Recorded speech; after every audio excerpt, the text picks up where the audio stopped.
I'm a human being, and to say that I'm a dangerous offender, going to be raping and killing and all this stuff, it's fine. I mean, for publicity, get that, tough on crime, get that back at. But when you go to a certain point of line, it just, I mean, it affects me totally. I made mistakes a long time ago. But don't say that today about me, because then we're lying, and then we got a big problem, because I'm looking at you and you're the bad guys. Yeah, Mr. Bernardo, you made mistakes, okay? But at least our justice system had the sense to keep Bernardo locked up for those mistakes, essentially for life.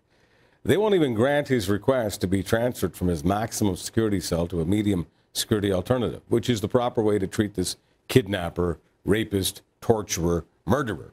Now, if only all murderers, especially those at high risk to reoffend, were taken that seriously. Folks, it's time to take another look behind the bars.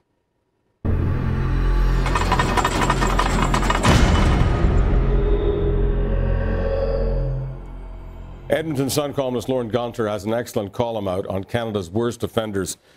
Lauren mentioned your column in the monologue, The Canadian Common Sense, just a few moments ago, because it is important to remind people every time Statistics Canada does this download, which is supposed to, I guess, anesthetize us, give us the impression that crime is down, that violent crime is down, that there's no problem out there, folks, just go about your business, that is at odds with reality. And you mentioned a reality that happened less than 2 weeks ago in your own backyard.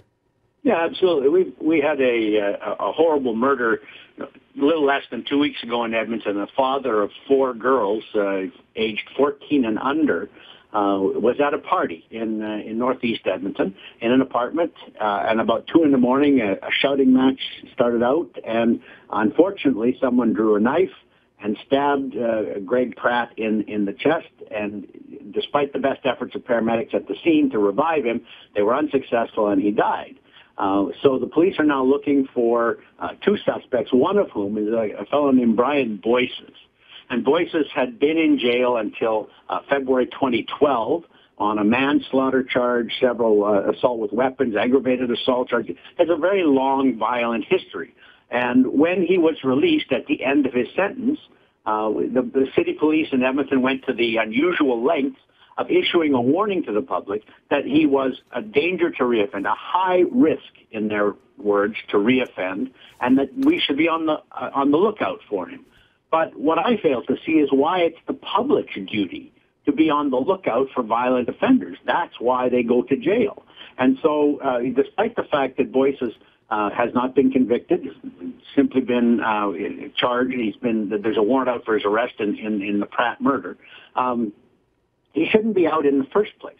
So whether or not he's guilty of the Pratt murder, it seems odd to me that someone who is as violent as he is should be on the streets, and that we should be warned by police as citizens to be on the lookout. I mean, how are we qualified to do that? What are we supposed to do when we encounter this very violent offender? So it's just another example in my mind of how lenient our justice system has become, how much it's become a system that's concerned with justice for the criminal, but not the justice for the public.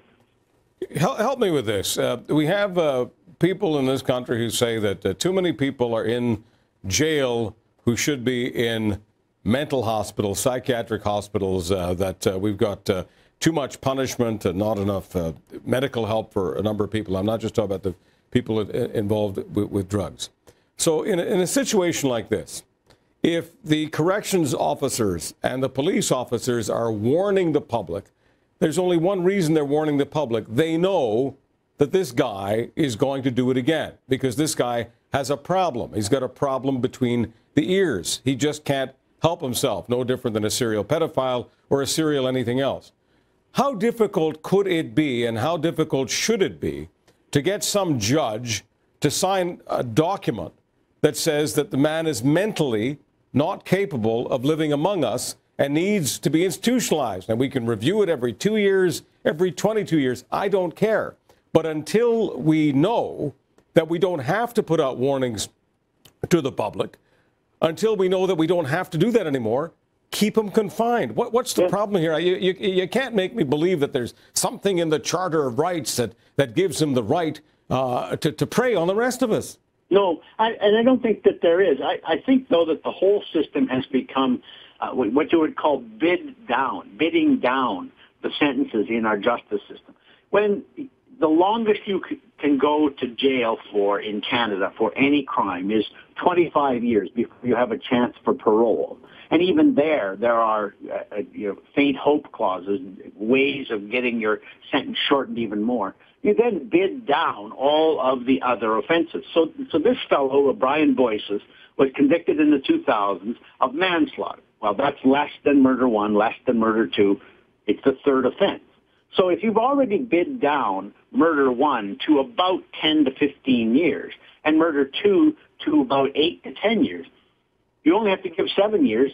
That's about as much as any judge can give for manslaughter. So unless we start to make truth in sentencing, where we say life means life, and 25 years means 25 years, and 10 means 10, then we're going to end up with violent guys who are plea bargained down from murder to manslaughter, who will end up in jail for 5 or 6 or 7 years.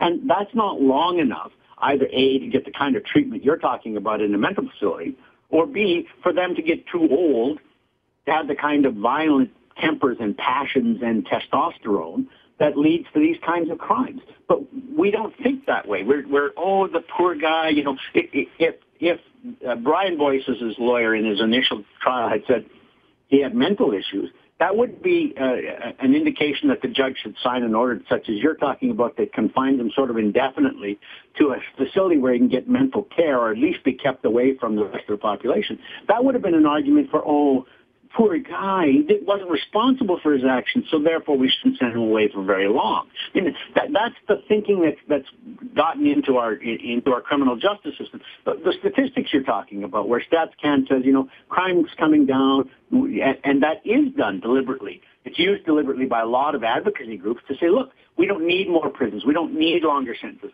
Only about a third of people convicted of crimes in Canada do any jail time. Only about a third. And that's a small fraction of the people who are actually charged with doing crimes in Canada. So not very many people are going to jail now. And the do-gooders would love to see that number reduced. But we know if we dig deep enough that the reoffense rate, what's called the recidivism rate, is about 40 to 50% of people who go to jail will come back to jail at some point. So we're not doing a good enough job of either punishing people until they realize they shouldn't commit crimes or rehabilitating them. We're simply warehousing them for a while, releasing them to the public, and sending out warnings that we should be on our lookout, as citizens for dangerous offenders among us.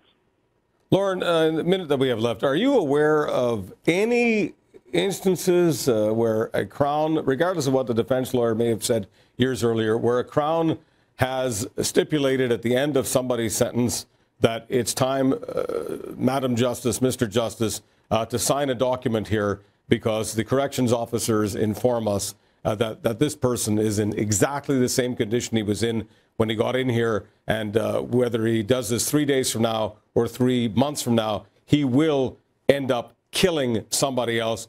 We've got to find a way to keep him confined in some sort of mental institution. Are you aware of even one situation where a Crown has tried to do that? Yes, and they're not incarcerated in mental institutions. They're just kept in prison. But there are people who are designated dangerous offenders near the end of their sentences, and judges say, okay, I'm going to review this every year. I'm going to review this every couple of years, but you are still deemed to be a risk to reoffend. You are a violent criminal. Therefore, we're going to deem you a dangerous offender and keep you in jail beyond the end of your sentence. It doesn't happen perhaps as often as it should, but it does happen. And so there's a little bit of hope that the Crown's starting to use this to try and keep the really dangerous people off the streets. Well, I wish they had used it, and I'm sure the family of the victim wishes they had used it in this particular case. Lauren, thank you. Thanks very much. You bet, Charles. Lauren Gunter of the Edmonton Sun. We want to hear from you on this or any other topic. Be a citizen of Matter Nation. Send email to charlesadler@sunmedia.ca. We read them all. Your opinions matter to us. They're very important.